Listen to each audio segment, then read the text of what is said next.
My name is Heaven Hammers, and I've known God. I have forgotten God. I've strayed from God, and He kept chasing me, and He found me, and He brought me back. And ever since then, the stories that I have are remarkable.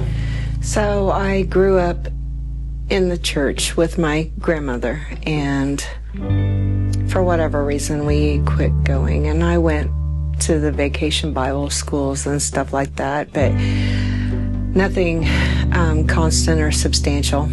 And I lost my way, and I was doing things that I really had no business doing. My marriage suffered. My children suffered.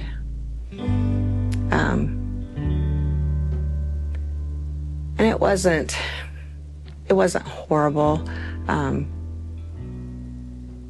but enough that I feel like if I would have kept myself and my children in the church as they were growing up, a lot of this stuff that has happened and the paths that I've wandered off of wouldn't be the case. So, but since reconciliating with God, things has changed in a way that this interview and any words that I say could not ever compare to the powerfulness of His presence. So my little Kyler, he's 11 now.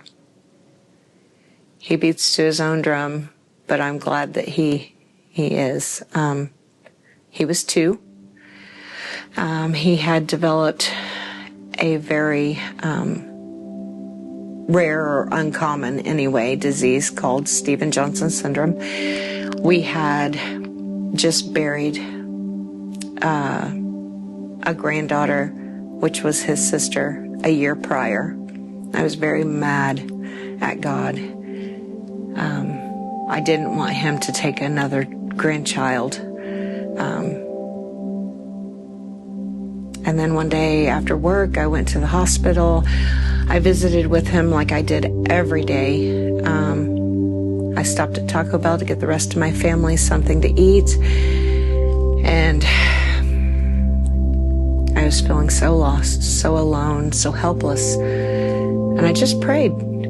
And we all go to God when things aren't quite right in our life, even if we don't know Him, because He is definitely something that we all hear and know about at one point or another in our lives. And I just asked Him, I need to know that You're with me. I need to know that You're here.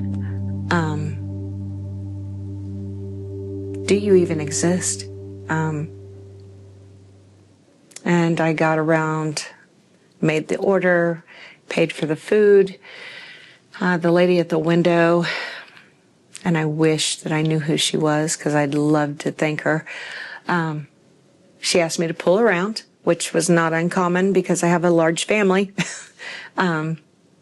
She brought my food out, handed it to me, and she reached through the window of my car, took my hand, and she said, I have this overwhelming need to tell you that God hears you and He's with you and you're not alone. And she said, and I need to pray for you.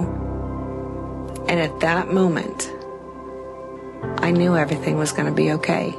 And the next day, I believe it was Christmas Eve, in fact, I went into the hospital, and we had some volunteers, doctors from Peyton Manning that had came in to give our local hospital doctors a chance to be home with their families.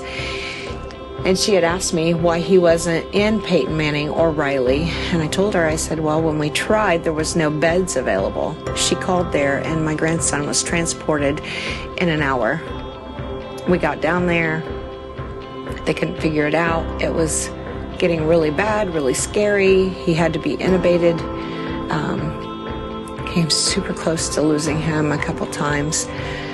And all of a sudden, they figured out that it was the Stevens-Johnson syndrome. And after a cocktail of antibiotics and other medications, I was able to bring him home on January 5th. And now he's ornery and mean, and I love him. So. And now baptized. Yes, and he recently got baptized 2 weeks ago. Yeah. If someone were listening to this right now and they were in a season of wondering if God was there, what's something you would tell them? He is real. He is there. Talk to him. He'll hear you. Your answer might not be what you want to hear. It might not be in the time that you want to hear it, but he's there. Give him a chance, and he'll carry you. If you can't do it alone, he will hold your hand. He will guide you, he will strengthen you, and he will love you through anything you've got going on. Just believe in him, believe in his power, and allow him to be present in your heart and in your life.